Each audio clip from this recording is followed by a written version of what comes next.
Muy bien, amigos, 9:45 de la mañana. Es una pena tener que comentar esto, sobre todo porque nosotros, los peruanos, también tenemos a muchos compatriotas en Venezuela y muchos de ellos, un promedio de 400 venezolanos semanal, tratan de ingresar a nuestro país y a otros como Panamá y Chile, huyendo de la crisis por la que atraviesa su país. En su momento más difícil, falta de insumos y energía complica el abastecimiento de los productos de la canasta básica.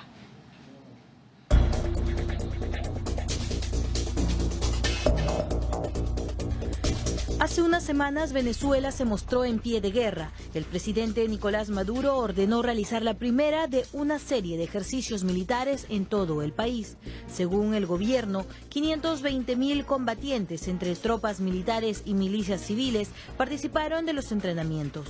Maduro acusa a los Estados Unidos y a la oposición interna de promover el caos en Venezuela con la intención de sacarlo del poder. Por eso, decidió mostrar que tiene el control sobre las Fuerzas Armadas. La tensión en todo el país va en aumento desde hace 3 años. Con la caída del precio del petróleo, producto que representa casi todo lo que el gobierno recauda y con sucesivos errores en la conducción del país, Venezuela se hunde en una de las más graves crisis políticas y económicas de su historia. Esta fábrica lleva 32 días sin producir. Afirman que sin la materia prima no lo podrán hacer. La planta está paralizada. Es por eso que empieza a escasear productos en los supermercados. Todos los productos de la canasta básica, arroz, harina, azúcar, aceite, papel higiénico, simplemente desaparecieron de los escaparates o están cada vez más caros. La inflación este año puede alcanzar 700% según los cálculos del FMI. En los hospitales públicos faltan médicos y medicinas. Con la sequía, los venezolanos deben convivir con el racionamiento de energía y de agua. Desde diciembre pasado, el Congreso está en manos de la oposición. Pero desde hace unas semanas, el presidente declaró el estado de excepción en el país que le permite gobernar por decretos. Los opositores buscan realizar un referéndum para retirarlo del poder.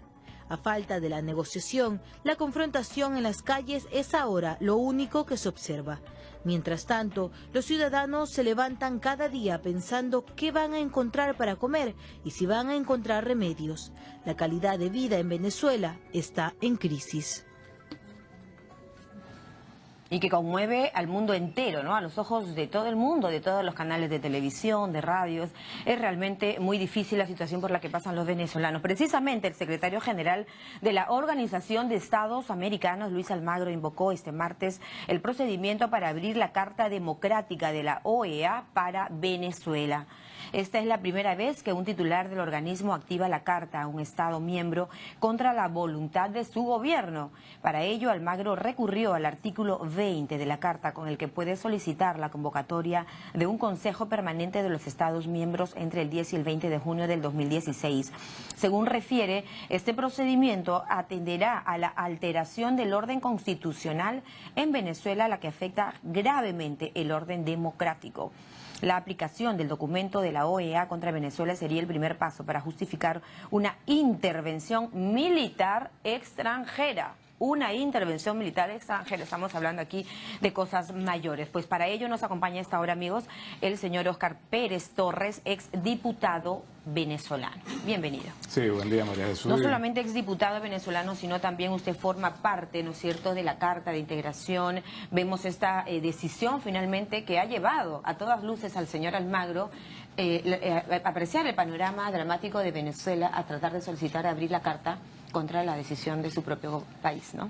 Sí, es que es importante, María Jesús, que tus televidentes comprendan, el pueblo peruano comprenda que la crisis en Venezuela no solamente es social y económica, sino que también hay una gravísima crisis política que en definitiva es la que ha derivado en el que se produzcan las otras dos que había mencionado anteriormente. Hay una evidente ruptura del orden constitucional en Venezuela.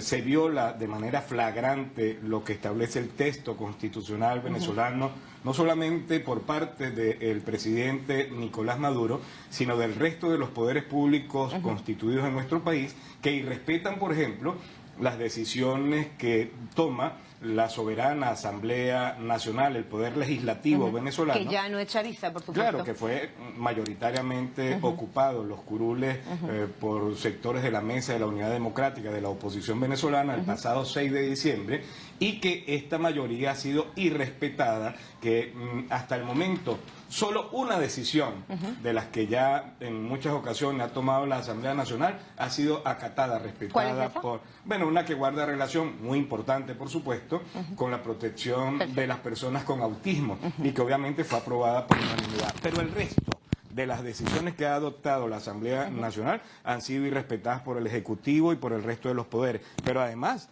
el pueblo venezolano en este momento, fiel a su tradición republicana y como establece el artículo 5 de la Constitución Nacional, ejerciendo su soberanía, esperó que se cumpliera la mitad del mandato presidencial de Nicolás Maduro para invocar el artículo 72 de la Constitución. Perfecto. Y convocar un referéndum revocatorio. Claro, el referéndum obviamente no le conviene al señor Maduro, y a todas luces él lucha contra este tema que Pero es tiene que amparado por la respetarlo. Constitución, y no le queda otra que respetarlo. Pero veamos un poco del día a día de los venezolanos, cómo se está viviendo esta crisis en la que la canasta básica familiar puede costar miles de bolívares, pero además hay un tremendo desabastecimiento en los supermercados, en las tiendas, el combustible, las farmacias. Cuéntenos. Sí, el tema de la alimentación, que ya ha sido declarado, ha sido decretado por la Asamblea Nacional como una crisis humanitaria, porque no hay alimentos, hay que verlo desde dos puntos de vista. Uno, del costo real que tiene la canasta básica familiar, que está por el orden de los 180.000 bolívares. Dígale más o menos a cuánto en soles para tener una idea. Mira, si nos vamos a lo que es el dólar real que hay en este momento, estaríamos hablando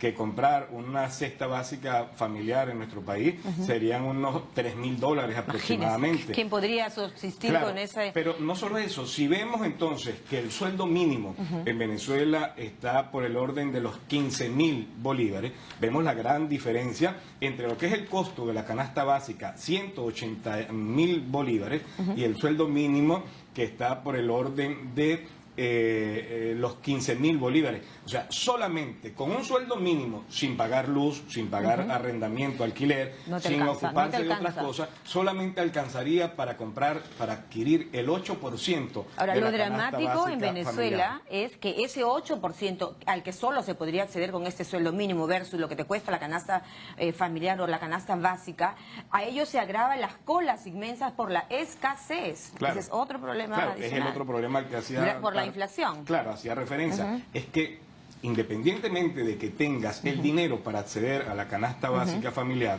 es importante que se sepa que en este momento solamente una de cada 10 familias accede a la canasta básica familiar. ¿Qué hacen esas otras Independientemente, 9? Bueno, Huyen. hurgar en la basura, como está sucediendo, hurgar en la basura, comer una sola vez al día, como están haciendo la mayoría de los venezolanos en este momento, limitar lo que es una dieta balanceada para comer no lo que quieren o lo que deben, sino lo que pueden, lo que encuentran, y eso precisamente por la gravísima escasez, el desabastecimiento que en el área de alimentos se está registrando en Venezuela por múltiples factores. Primero, la huida de muchísimas empresas del sector privado que ante la Y las gravísima crisis aerolíneas económica, ahora, ¿no? claro, la TAN ayer suspendió sus operaciones a Venezuela.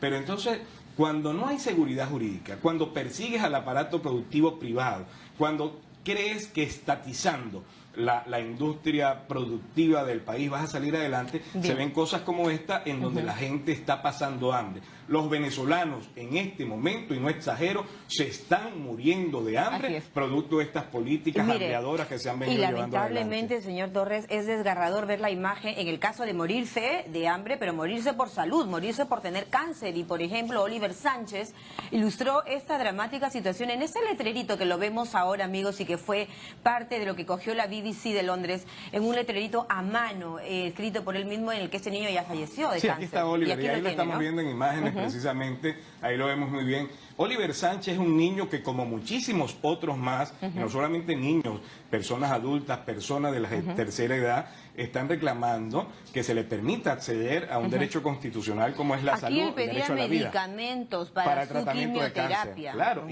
y no se le permitió acceder a esos medicamentos, y lamentablemente la semana pasada Oliver Sánchez se fue al cielo. De Es un 8 años, angelito, ¿no? que ahora acompaña esta lucha por la salud. Ahora, tenemos 100 toneladas de medicamentos que han sido recolectados por venezolanos en el exterior. Pero que encuentran el problema. Ahora, es que Nicolás Maduro no acepta que esos medicamentos entren. 100 toneladas de medicamentos que bien pudiesen servir para paliar la grave crisis de algunos venezolanos en el área de la salud.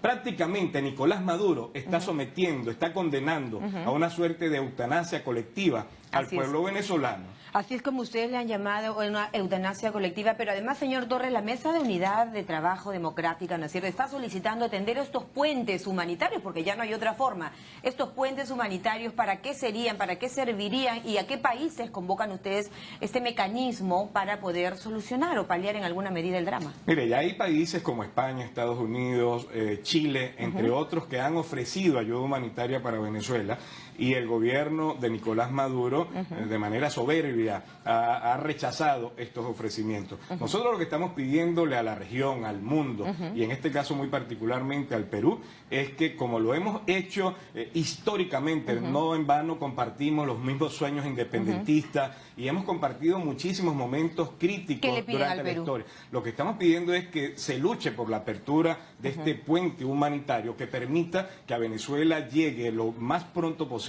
alimentos, medicina, que de una vez por todas, ya como lo ha anunciado el secretario general de la OEA, Luis Almagro, se luche porque se respete la estabilidad democrática y la constitución en nuestro país, que está roto por completo. Ahora, en el caso concreto de los medicamentos, señor Pérez, en estos puentes humanitarios se garantizaría, por ejemplo, que los medicamentos que familias de venezolanos que viven en todas partes del mundo envíen y bajo los controles y las restricciones, los chequeos migratorios y todo aquello puedan entrar al país. Pero si tienen 100 toneladas, ¿qué es lo que pasa? Claro, nosotros lo que estamos pidiendo, además de que se permita el ingreso, es que se permita la participación como cooperadores, como vigilantes de este proceso, de organizaciones como la Cruz Roja Internacional, en este caso sería Cáritas, la Cruz Roja Venezuela. de Perú, Cáritas a nivel internacional, los Scouts que jugarían, la asociación Scout que jugaría un papel importante en el envío y en la distribución de estos alimentos, en la recepción y en la distribución luego en Venezuela, porque la gente por supuesto no confía en entregarle estos insumos al gobierno de Nicolás Maduro, y eso es lo que estamos pidiendo, sencillamente que se le permita al pueblo venezolano recuperarse de esta gravísima crisis que no tiene parangón alguno. Nosotros hemos vivido crisis como la del año 1989 que derivó en un estallido social, pero jamás esta crisis se asemejaba a esta. Antecedente posible en su historia. Y es importante también que se entienda que hay muchísimos venezolanos que están llegando por centenares de venezolanos que están llegando al Perú huyendo de la grave crisis. ¿A qué otros países? Panamá, Chile, Colombia, Chile, Estados Unidos, pero la zafra, la mayor diáspora de venezolanos está llegando a Perú por identificaciones culturales Permíteme ahí la históricas. consulta, porque tengo entendido de por sí el salir de tu país, dejar tu tierra, dejar tus costumbres, dejar todo, agarrar lo que puedas y traerte a tu familia, pero hay un riesgo al momento del traslado. ¿Qué es lo que ustedes piden aquí? Claro, lo que pasa es que lo que sucede es que la frontera entre Colombia y Venezuela, por decisión de Nicolás Maduro ya de hace más de un año, está cerrada. Entonces, no es que hay un viaje que realizan los venezolanos desde Caracas directo en bus, porque se vienen en bus, para empezar. Caracas hasta Lima. No, los venezolanos primero tienen que desplazarse hasta la frontera con Colombia, inventárselas para cruzar por Trocha o por cualquier otro camino hacia el territorio colombiano, allí abordar un autobús, un bus. ¿Te puede tomar cuántos días? 7, 8 días, y amenazados por los piratas de carretera que ya en muchas ocasiones les roban, le quitan el equipaje, y luego llegar acá. Pero luego acá es importante, y nosotros hacemos un llamado humanitario, que por la vía humanitaria, tal como formalmente se lo hemos hecho en 2 ocasiones al presidente Ollanta Humala, que por la vía humanitaria y bajo la vía de la excepcionalidad, se estudie, se evalúe la posibilidad de regularizar la situación migratoria de tantos venezolanos que están llegando acá. En el año 2012 hubo un acuerdo, ¿no es cierto?, entre el presidente Ollanta Humala con Venezuela, en el que se le pedía que se le favorezca o se le diera la formalidad a los peruanos que iban a Venezuela. Ustedes ahora piden, así como en la década de los 70, 80, 90, un poco, digamos, devolver, ¿no es cierto? Reciprocidad. En todo caso, en el año 2012, el presidente Ollanta Humala firmó un convenio, un acuerdo con el presidente Hugo Chávez Frías que permitió comenzar a regularizar la situación migratoria de más de 90.000 peruanos en Venezuela. Eso, por supuesto, se comenzó a hacer. Pero además, después de la diáspora italiana, portuguesa, española y colombiana, la mayor colonia en nuestro país es la colonia peruana, a la cual le debemos muchísimo de lo que fue en su momento el grandísimo crecimiento que tuvo Venezuela. Muchas gracias por acompañarnos, para compartir con nosotros parte de lo que viven en este momento nuestros hermanos de Venezuela. Gracias. Esperamos lo mejor para ellos. El señor Óscar Pérez Torres, exdiputado venezolano, estuvo esta mañana con nosotros.